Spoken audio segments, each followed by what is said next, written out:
I'm very delighted to be here. And I already know a little bit about who's here in the room. That's fantastic. So, let me tell you why I'm here, since we've had who here is an economist. I'll tell you why I'm here. I'm here because I was a teenager of the 1980s. So I saw a famine in Ethiopia. I saw a hole open up in the ozone layer. I saw the Exxon Valdez tanker spew out oil into Alaska. And by the end of the 1980s, I just knew I wanted to help change all this. So I thought the best thing I could do was equip myself with the mother tongue of public policy. Go to university and learn to speak economics. So I did. I studied economics for 4 years. There's me, off to university with my very first textbook by Lipsy called Positive Economics. I studied economics for 4 years. I did an undergraduate degree and I did a master's degree in development economics. But at the end of my studies, I was frustrated and disappointed with what I was taught, because I felt that the issues that I believe matter most to the world, like environmental integrity and social justice, were not at the centre of the theories. So I decided to walk away from academia and immerse myself in the real-world economy and its challenges. I worked as an economist in the Ministry of Trade and Industry in Zanzibar for 3 years, working with barefoot entrepreneurs who had nothing to rely upon but the forest, their community, and their wits. I then spent 4 years working as an economist at the United Nations Development Programme, a co-author of the Human Development Report, redefining what we mean by human well-being in the world. Then I spent a decade working as an economist and researcher at Oxfam, researching labour rights in global supply chains, campaigning to show that climate change is a matter of social justice. And then I became a mother of twins, and I began to understand gender in a way that you never do until you're changing 2 nappies at once. And through all this, I realised that I had spent my career trying to give voice to, give visibility to some of the most fundamental issues that I felt actually were missing in my economic studies. So I decided that I would go back towards economics. And I left my job at Oxfam 5 years ago, and I immersed myself in new economic thinking. I read all the work that hadn't been on offer: ecological economics, feminist, complexity, institutional, behavioural. And I found what I believe is richness for the beginnings of new economic thinking. One man whose ideas inspired me through all this is the American inventor Buckminster Fuller. He said, "You never change things by fighting the existing reality. To change something, build a new model that makes the existing model obsolete." Many people have been critiquing mainstream economics, neoclassical-led economics, for many, many decades. But I think the time for mere critique is past, which is why I decided, instead of merely critiquing it, to propose something new, because sometimes that is the best form of protest. We need to show that there's an alternative way of thinking that might actually equip us better to deal with today's challenges. So, Buckminster Fuller tells us to create a new model. And when we think about economics and we think about models, people often think about a set of equations. But actually, long before anything gets turned into an equation, a model is, at its most simple, a picture, an image, in our minds or on the paper, of the way things are related. And images are incredibly powerful. They go into the back of your mind and they stay there for decades without you even realizing they're there, that they are there, and they shape the way we think and see the world, what we notice and what we don't notice. Copernicus certainly knew this. In the 1500s, he watched the motions of the planets, and he knew that Ptolemy over here, who'd put Earth unmoving at the centre of the known universe, he knew Ptolemy had it all wrong. But he knew that pictures were so powerful that Copernicus waited until he was on his deathbed before he dared to publish his own alternative. Because he knew that by putting the sun, not Earth, at the centre of the known universe, he was threatening the power of the Pope. He was challenging the authority of the Church, and he was upending humankind's sense of ourself in the universe. So it's amazing what havoc a few concentric circles can unleash. I think it's time for our own Copernican revolution, not in terms of where we are in the universe, but something much, much closer to home. how we understand what our own prosperity depends upon. And crazy though it sounds, unhealthy though it sounds, it comes out looking a little bit like a donut. So let me tell you about this donut. In the hole in the middle is a place where people are falling short on life's essentials, where people don't have food, healthcare, education, housing, water, electricity, political voice. And these 12 dimensions, I've crowdsourced them from the world's governments. They are the social priorities set out in the Global Sustainable Development Goals. So you could say they're the most contemporary statement of what all governments in the world have agreed that every person has a right to. We want to get everybody in the world out of that hole so that everyone can lead a life of dignity and opportunity and community. But, and it's a very big but, we cannot go over the outer circle of this donut, because there we begin to put so much pressure on this extraordinary, unique living planet that we begin to kick it out of balance. We cause climate breakdown, acidify the oceans, critical biodiversity loss. And these 9 dimensions around the edge are the 9 planetary boundaries drawn up by Earth system scientists in 2009, led by Johan Rockström and Will Steffen. They looked at the last 100,000 years of life on Earth, and they saw that just in the last 11,000 years, Earth had been far more benevolent and stable to humanity than ever before, and they asked why. And they believe it is these 9 critical Earth system processes that keep Earth in a stable state. So we can't put too much pressure on it, otherwise we risk kicking ourselves out of balance. We need a stable climate and fertile soils if we're going to have food. We need healthy rivers recharging if we're going to have fresh water. We need a healthy protective ozone layer if we're going to have health when we're out in the sun. We are deeply interdependent with those planetary boundaries. So I could say in the simplest form that the aim of this image, the goal of this compass, is to meet the needs of all within the means of the planet. And I think it could be the beginnings of a compass for the 21st century. But if it's a compass, well, you want to know where the needles are pointing. And that is not an easy picture to look at.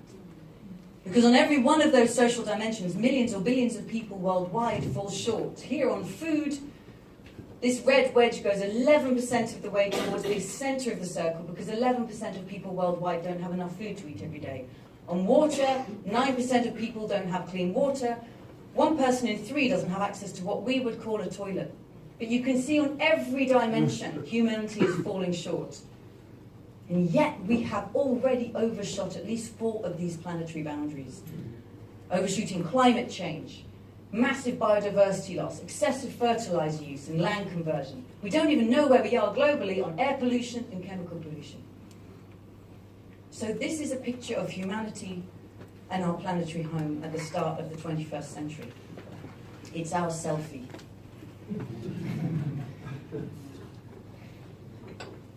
And I believe this is our generational challenge, because no generation before us saw this.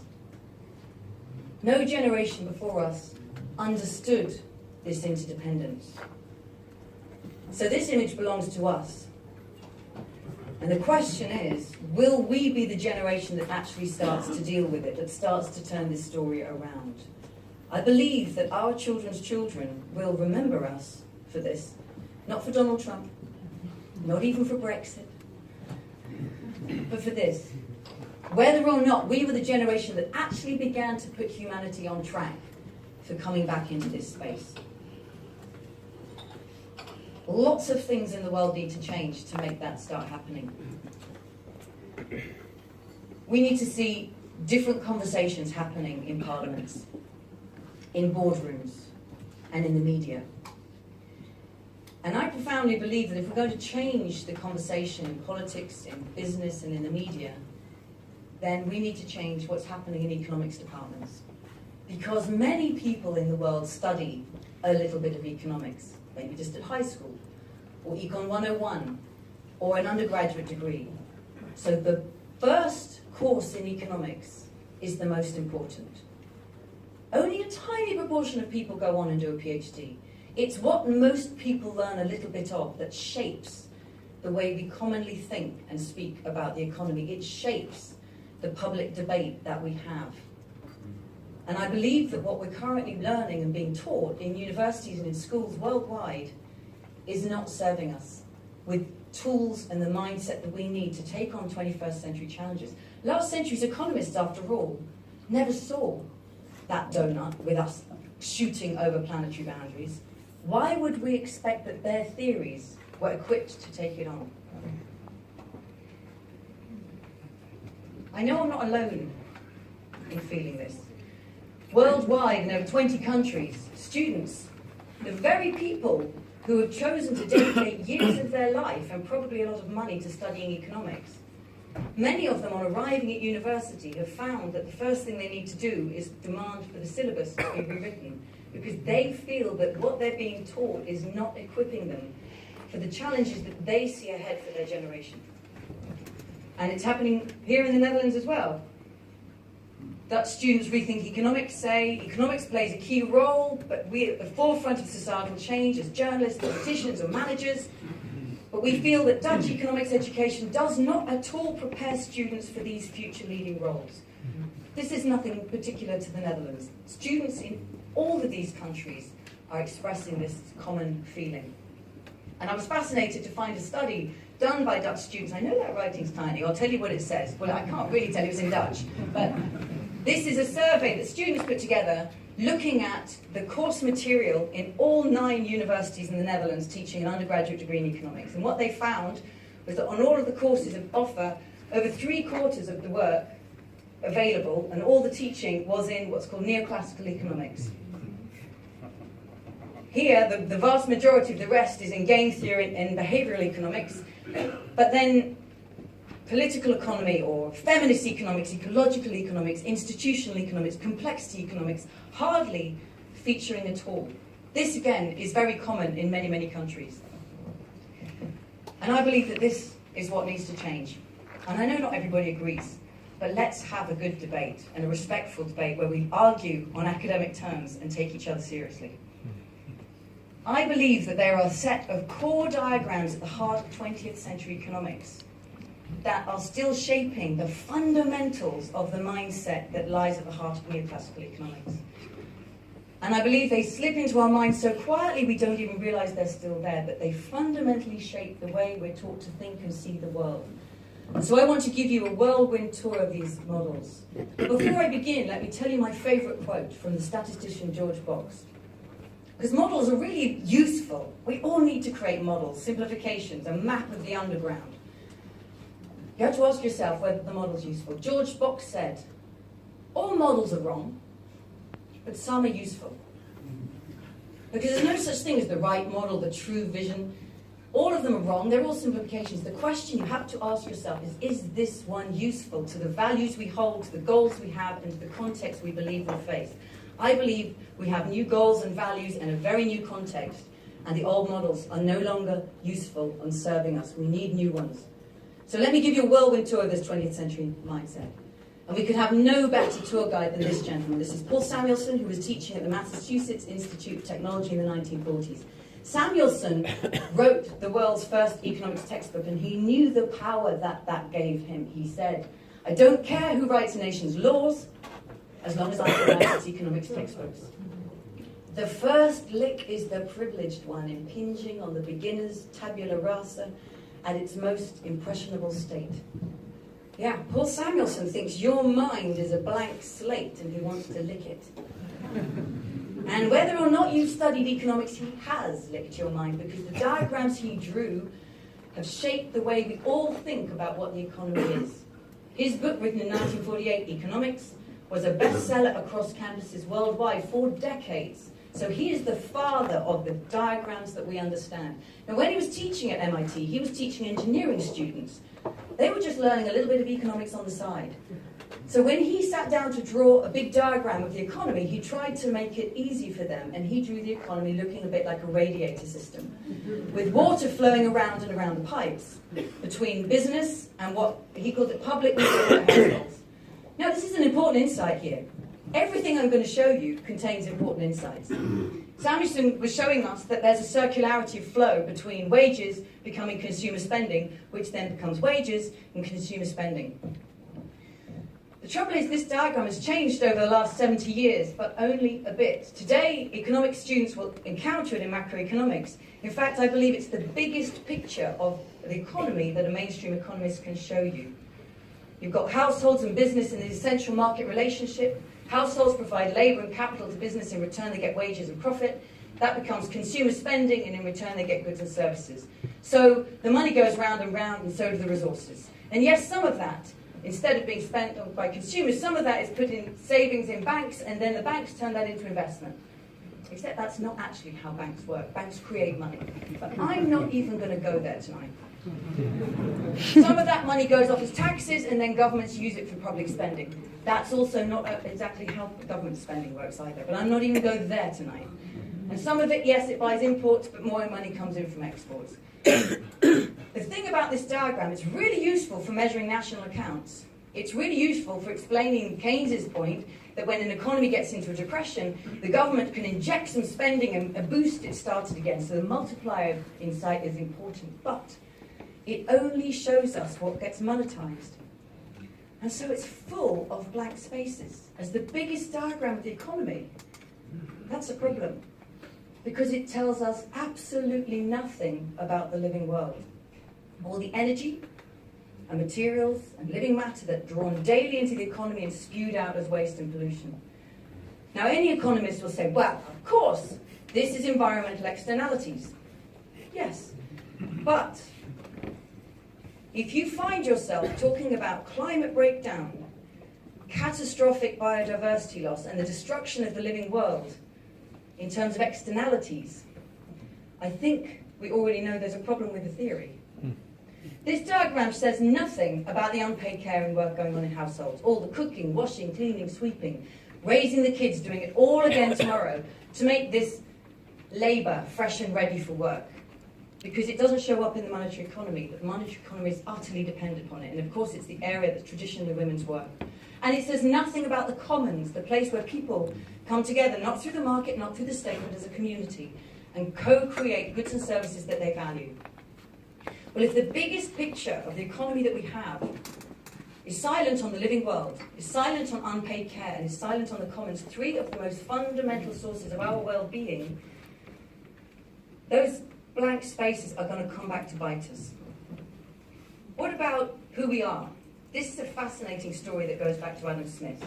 Smith had a nuanced view of humanity. He knew that self-interest is powerful for making markets work, but that our interest in others is essential for making society work. And he's championed our sense of public justice, our generosity, and our public spirit.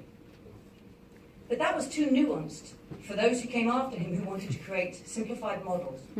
So when John Stuart Mill came along, he was a brilliant man, but he did something that wasn't very helpful. He plucked out of Smith's theory just that trait of self-interest. He said, political economy does not treat the whole of man's conduct in society, nor the whole of his nature. It sees him as a being who desires to possess wealth. So right there, he narrowed us down, our DNA, just to that DNA of self-interest. And economists who followed him over generations simplified it again to make it fit the models more simply, to the point that we created a creature we now know as rational economic man. Now, his portrait never actually gets drawn in the textbooks, so I've drawn him. He'd have to look a little bit like this. He would be a man, standing alone. He's got money in his hand, ego in his heart, a calculator in his head, and nature at his feet. He hates work, he loves luxury, and he knows the price of everything. Donald Trump. Now, this is not only an absurdly narrow view of man, and in fact, John Stuart Mill knew it himself. He said, nobody would actually be so foolish to believe this absurd, narrow view of man, but this is how science must proceed, he said. The real problem with this view, however, is not just how narrow it is. And to me, this was the most fascinating thing I learned in studying for my book. The real problem is what looking at him does to us. Because I'm being told that he is like us, we actually become more like him. Research by economists like Robert Frank and others has found that the more that students learn about these traits of rational economic man from year 1 to year 2 to year 3, the more that they come to say they value self-interest and competition over altruism and collaboration. So who we tell ourselves we are shapes who we become. There's a reflexivity going on here between us and the model, which really matters. What begins as a model of man turns into a model for man. We're going to be more than 7 billion, 10 billion people on this planet this century, and I believe if we continue to imagine, conduct, and justify ourselves as rational economic man, we don't stand a chance of thriving here together. Now, of course, contemporary economics goes beyond this, right, at the micro level, but macroeconomic models still take these traits at the heart of the modeling. So he's still embedded in many mainstream macro models. What about how the economy works? This is a fascinating story that goes back to the 1870s.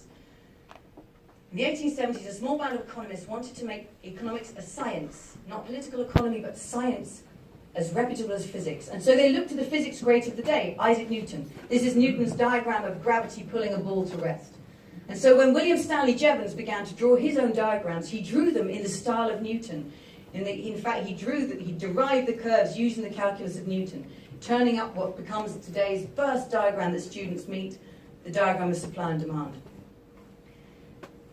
They, in fact, drew it a direct analogy. So Jevons would say, just as gravity pulls and pendulum to rest, so prices pull a market into equilibrium. They talked of market forces, of the market mechanism, the mechanism of competition, using that language of Newtonian physics. This might be useful sometimes for looking at markets at the micro level, but in fact, research shows that instead of sloping upwards, for many firms, this curve slopes downwards, so it's not actually even reflecting the reality of many industries today. But when we get to the macro level, this is not doing us justice. And the really pernicious effects, I think, of the attempt to be like physics, to be like Newton, was that just as Newton had discovered the physical laws of motion, economists set out to discover the economic laws of motion. And when data became available from around the 1950s, there was a bit of a race on to find out who could discover that law first. Two such laws have hugely influenced all our lives over the last half century. The first one is the Kuznets curve. Simon Kuznets, brilliant economist. In the 1950s, he had a little bit of data on the UK, Germany, and the US on inequality over time. He said, I think I see a pattern. As countries get richer, first inequality increases, but then it decreases. And the next thing he said is, I wouldn't expect this. I would expect the rich to get richer, not the poor to catch up. He couldn't understand it. But that curve got drawn. Oh, Kuznets said, I have 5% empirical information, 95% speculation, probably some wishful thinking, and it would be terrible if this became an unwarranted dogmatic generalization. But by the time the curve got drawn, and this is the power of pictures, the curve begins to whisper out its own mantra, which is if you care about inequality, it has to get worse before it gets better, and growth will make it better. And from the 50s on for decades, especially from the 1980s, this had huge impact on policy making. It justified trickle-down economics. It justified austerity economics. And even today, policymakers at the IMF lament that they cannot convey to government officials who were taught this, that there is not this trade-off between growth and equity that they believe, because it turns out this curve is not true. Thomas Piketty came back and looked again at the data in 2014, and he said, you know what, Kuznets was right, this is what the data showed. But it was a particular moment in history. He was looking from pre-war to post-war, and war destroys the wealth of the capital, and governments after the wars invested in health and education and housing, so it was war and government investment that bent the curve down, not the inherent workings of the market, but the curve whispered on its message for decades. This is the power of pictures and why we should pay such attention to what we draw. In the 1990s, another one came, just as the Kuznets curve was being debunked. A new one came along, identical, called the environmental Kuznets curve. Again, the economists had local air and water pollution. They said, we think we see a pattern, that as economies get richer, first pollution increases and then it decreases. But when you take account of global data, that pattern doesn't hold. The Kuznets curve that they drew gave a mantra, which is if you care about the environment, don't regulate. Growth, it needs to get worse and then it will get better, as if growth, like a well-trained child, will clean up after itself. Except it doesn't. And it won't, because at the global scale, global carbon emissions, global material footprint, it increases unless we have policy that intervenes. So it turns out that there are no economic laws of motion. We're beginning to understand this, but these images, their power lasts on, and policymakers trained in previous generations still often say, grow now, clean up later. Or maybe you've heard, and I don't know if you have it here, but certainly where I live, austerity and trickle-down economics still has a lot of power. So it turns out the physics was fake. But the growth was very useful all the same, because it justified pursuing growth. Simon Kuznets, poor guy, he was brilliant. But again, he's implicated here, because in the 1930s, he was asked by the US Congress to draw up for the first time national income accounts, to a one number that told them the output of the American economy, and he did. But he said, this measure of national income, what we now call GDP, it in no way can be taken as a measure of the welfare of an economy. Why? Well, said Kuznets, well, it doesn't count the unpaid caring work of parents. It doesn't count the value created by the community. And it's just a flow measure. It doesn't tell you what's going on with the stocks underneath. So it doesn't tell you what capital or natural capital is being depleted to generate this income. He saw all the caveats from day one. But for policymakers, the temptation of a single number was too great, so they took those caveats aside. We had the US versus the USSR, seeing who could turn out more stuff. And growth turned from being a policy option to a necessity. So much so that by 1960, W.W. Rostow wrote a book that I love so much I have a first edition copy. It's called The Stages of Economic Growth, a Non-Communist Manifesto. You can smell the politics. And Rostow said that growth in any country follows 5 stages of development. First, you have traditional society, in which nothing very much is happening. Then you have the preconditions for takeoff, where you get the beginnings of finance sector, you get industrialization, and education is turning students ready for work for the masses. Then you get takeoff, where growth becomes the normal condition and the march of compound interest can bear its blessings. Then we have the 4th level, drive to maturity. You can have any industry you want, no matter what your resource base. And 5th and final, the era of high mass consumption, where people can buy the consumer goods and services they want, like bicycles and sewing machines. This was 1960, remember? Now, you can hear the aeroplane ride in Rostow's metaphor, but it's unlike any other aeroplane ride, because this plane can never be allowed to land. Rostow left us flying into the sunset of mass consumerism. Still there today.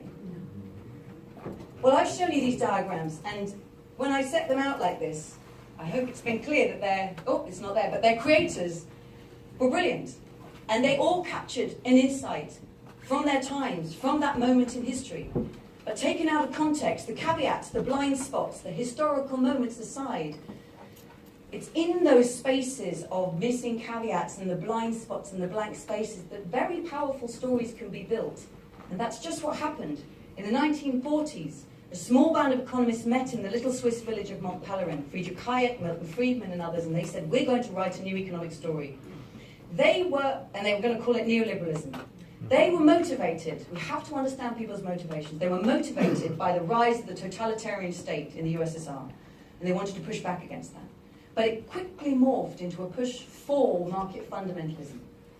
The idea that markets were the first best way of tackling issues. They couldn't get their ideas put into policy quickly, so they seeded them in chambers of commerce, in posts in professorships in some universities, in think tanks that they started. And it was only in the 1980s when Reagan and Thatcher came to power in the UK and the US. Reagan was surrounded by 20 members of the Mont Pelerin Society in his presidential election team. Thatcher's first Chancellor of the Exchequer, her finance minister, was a member of the Mont Pelerin Society. And so when Reagan and Thatcher came to power, they put this story on the stage, and it's the story we've been living by ever since. It's the story of economics that stars the market because it's efficient, so give it free rein. It stars finance, which is infallible, so trust in its ways.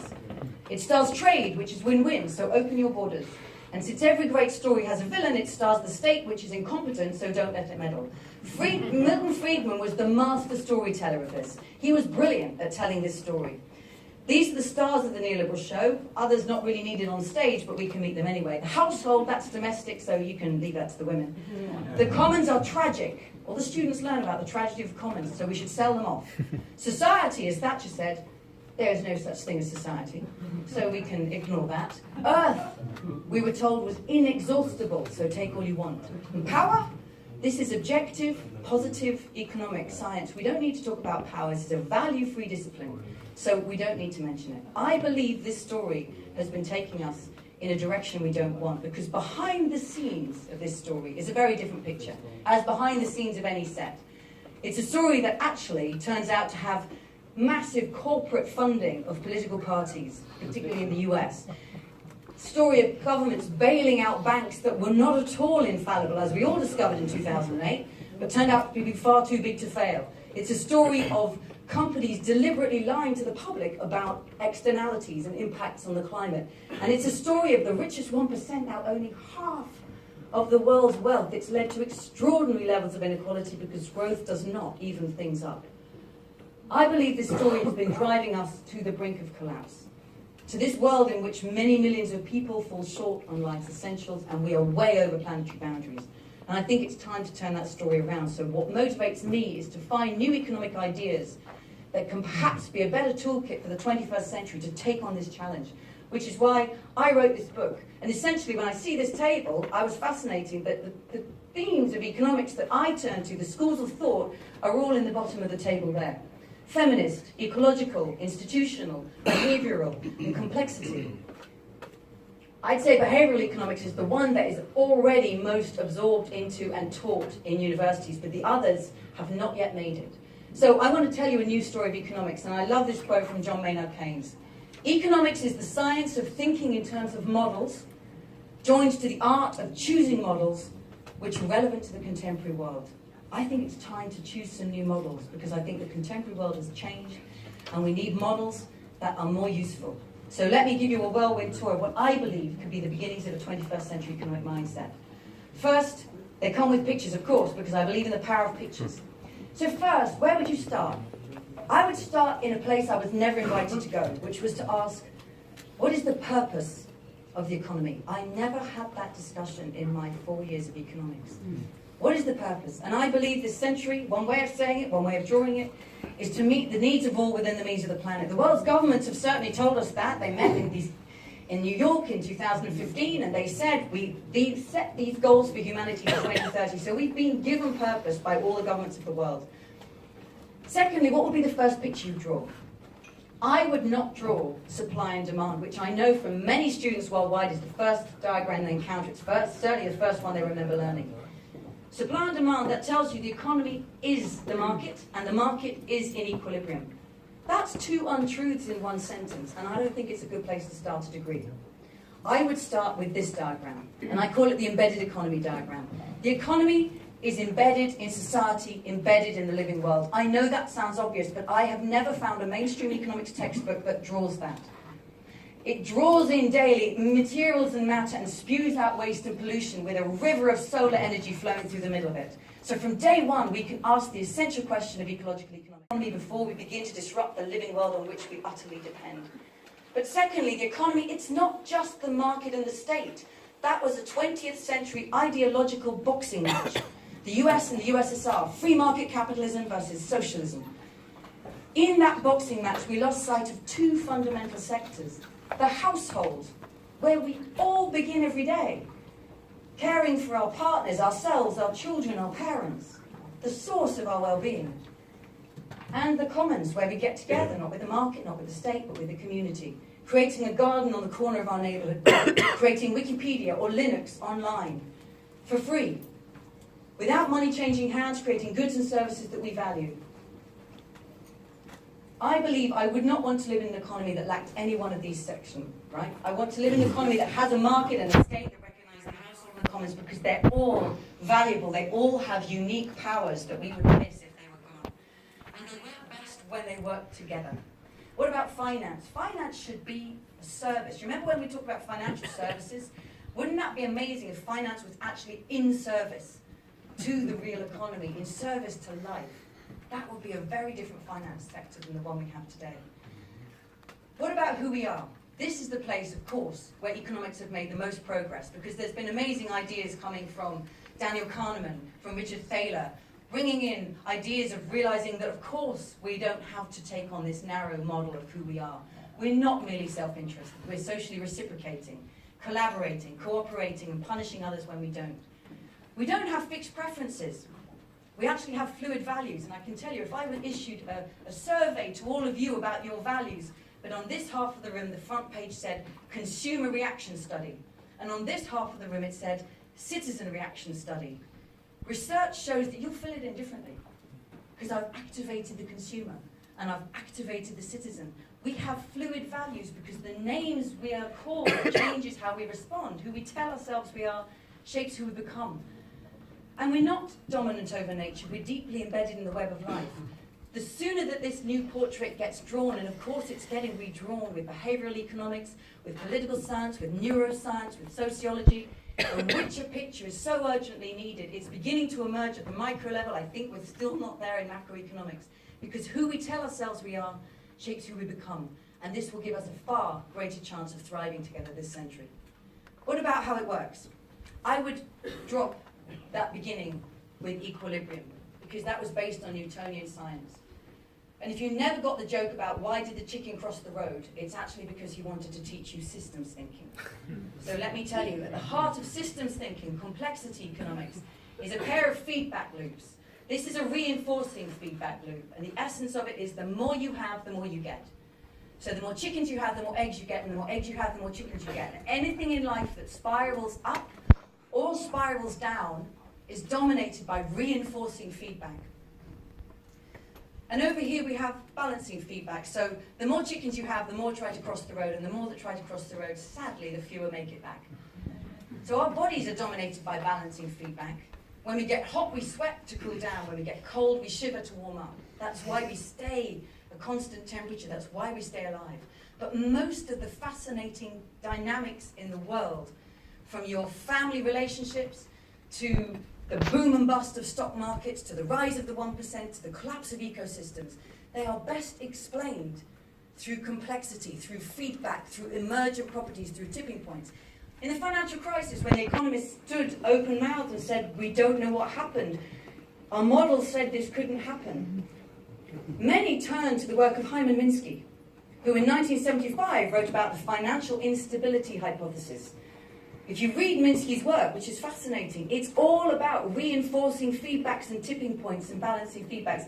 Through a complexity lens, he actually had the best insight we have now to why financial markets go to boom and bust. So complexity thinking is a really powerful starting point for understanding the complex adaptive system that is the economy. And if we're going to come out of complexity, I think we need to then become stewards of this complex system. You can't control it, but you can steward it. You can intervene and adapt and try to train it, try to tweak it so that it begins to take on a design that fits your values. What would that design be? I think we need to create two new patterns of design. Remember, we want to leave behind the false laws that growth will clean things up and growth will even things up, because it won't. I believe we need to create economies that are distributive by design and regenerative by design if we're going to meet the needs of all within the needs of the planet. Let me tell you a bit about each. An economy that's distributive by design is one in which value is shared far more equitably with all who help to create it. In the 20th century, the focus of redistribution was on redistributing incomes. But I think we can go deeper and think about pre-distributing the sources of wealth creation. Governments have always invested in the health and education of the individual. That is the source of wealth creation that lies at the potential of the individual. But we've got an unprecedented opportunity this century, because for the first time in human history, the technologies of energy and ideas, when you look at them from space, they look like this distributed network. That's what solar panels look like on people's houses from space. Not an oil rig here and a coal mine there, but distributed everywhere. The information system, it's not a telegraph line or a central telephone operator. It's a computer in every pocket. So we have the fundamental technologies of energy and ideas that are distributed by design for the first time in human history. Can we take advantage of that and create a far more distributive economy that doesn't drive returns to the 1%, but actually distributes them to many? Land and housing. In London, where I grew up, housing is owned in a handful of a very small number of landlords charging extortionate rent to many. Enterprise ownership could be far more distributive, not driven by the stock market, but owned by employees, by cooperatives. There are many new models of enterprise ownership emerging which fascinatingly redistribute money creation, if money is created by the central bank, by the commercial bank, or by communities as complementary currencies. All of these have different distributional consequences. How about regenerative by design? This is the degenerative 20th century economy. We take Earth's materials, make it into stuff we want, use it for a while and throw it away. Cuts against the cycles of the living world. We have to bend those arrows around and regenerate so that it runs on sunlight, that waste from one process is food for another. It's modular by design and open source. Let me show you a few examples of what that actually looks like in practice. Here's a slum in Kenya, one of those places where there were no toilets. But now there are, because a micro-enterprise owned by franchisees means people have a toilet with toilet paper and soap that's clean for the first time, its dignity and its health. And the waste is collected every day, turned into manure and sold to farmers so that they can reinvest in their soil. So they're essentially closing the nitrogen loop. That's what the purpose of the enterprise was. Let's close the nitrogen loop. In the process, it's regenerative and it's distributive because it creates jobs in the community. If you buy an open motors car, it arrives a bit like an IKEA cupboard in a flat pack. You have to assemble it yourself, or you can get somebody who knows how to do it. But once it's assembled, it's part of a global distributed manufacturing network, and it can be customized to suit the locality. I think this is the beginning of globally distributed manufacturing. It's a fascinating new possibility, taking advantage of open source, because anyone can see on the internet how this car is designed. Energy systems, of course, we're familiar with community-owned energy systems, or energy in just being built as the roof tiles into any house. An idea is this is a fab lab in Ann Arbor where any citizen can access open source design, Creative Commons licensing, 3D printers, but it's not just happening in wealthy countries. This is in Lomé in Togo. So there's a global network of ideas spreading. I believe that if we put these design ideas at the heart of 21st century economics, there are some fascinating economic questions to ask about how we can make this happen. And it makes economics an incredibly exciting discipline. But what about growth? And this is where I'm going to end. What about growth? Because Rostow left us flying off into that sunset of mass consumerism. And today we have economies that need to grow, whether or not it makes us thrive. Why? Because just as Rostow described, growth has been written into the institutional design. They are financially, politically, and socially addicted to unending growth. Financially, because financial markets pursue the highest rate of return, because commercial banks create money-bearing interest, because companies are driven to grow and maximize profits to give returns to shareholders. Politically, no leader wants to lose their place in the G20 family photo. The Netherlands wants to join the G20 family photo, saying we have the 17th largest economy in the world. You need to keep your economy growing to stay the 17th largest, otherwise you get nudged out by a powerhouse. So this is a really important collective action political problem. And socially addictive, we've had a century of consumerist propaganda telling us that we improve ourselves by buying something new. I don't think any of these addictions are insurmountable, but they all deserve far more attention than they're getting.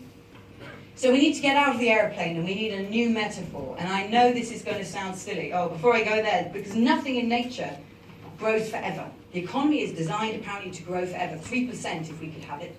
But nature does not do that. Nature grows from your children's feet to the Amazon forest. Nature grows and then it matures and it can thrive for a long, long time.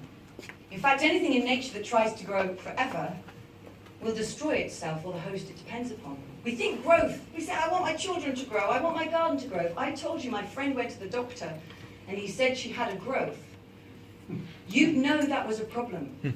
Because we understand that growth in a living system, that doesn't stop. It destroys the system on which it depends.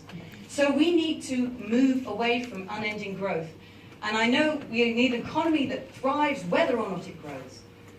I believe actually we need to become kite surfers. I know that sounds crazy. Has anyone here ever done kite surfing? Yeah, there's always one. But I haven't, and you'll see that in a minute, but I haven't. But here's how it works. You have a surfboard, right? Imagine the surfboard rolling over the regenerative waves of the economy, moving towards that circular economy design. That's where we want to get to. But overhead, we've got a kite pulling on the wings of distributive design. How on earth does the surfer manage to balance between the regenerative waves and the winds of design? Well, in between the winds and the wave, there's a little bar that you pull on that goes up and down, doesn't it? He's nodding. It goes up and down like you see. Now, this little bar, it's very responsive because you're working with the wind and the wave and you're using it to steer where you want to go to. That, I think, is the movement that GDP needs to be able to take in the 21st century. Instead of having to always be growing, it needs to become a variable that responds to a bigger goal of regenerative and distributive design that works with the living cycles of the world, that shares value with all who help create it. One example, China is investing $360 billion in solar energy capacity by 2020. That's a big upsweep for GDP as that solar capacity goes in. But once it's invested, you get near zero marginal cost of electricity, so it's not contributing. So GDP goes up and then not as you put that energy capacity in. So many transformations are needed. I don't know which way GDP needs to go, but I believe our economies need to no longer be addicted to it always rising so that we can pursue a higher goal of regenerative and distributive design. So let me end and say that I think we need a new story because we run on stories. We need a new story of the economy, one which stars Earth because she's life-giving. So we should respect her boundaries. It stars society, which is foundational. We must nurture our connections, local and global. It stars the household, which is core, where we begin every day. So how do we value its contribution? And it stars the market, which is incredibly powerful. So how do we embed it wisely? It stars the commons, because they are incredibly creative, especially with the digital commons this century. How do we unleash their potential? And it stars the state, which is essential. So how do we make it accountable? For finance, it should be in service. How do we make finance serve society? Business is incredibly innovative, but how do we give it purpose beyond merely driving shareholder returns? Trade is double-edged. How do we make that fair? And power? It's everywhere. It's pervasive. We need to check its abuse. I believe this is the beginning of a 21st century story of an economy that we want and that we can create that will take us to meeting the needs of all in the means of the planet. And of course, I think it comes with pictures. If you agree with me about the power of pictures, you might like these. I had the privilege of working with some of the world's best stop-motion animators to make 1-minute videos of each of the 7 ways of thinking in my book. As you can see, they're playful, they're silly, they're fun, because I think understanding economics should be fun and accessible to everybody in pictures that we can all understand. So, I leave you with those ideas, and I very much look forward to the discussion. Thank you very much indeed.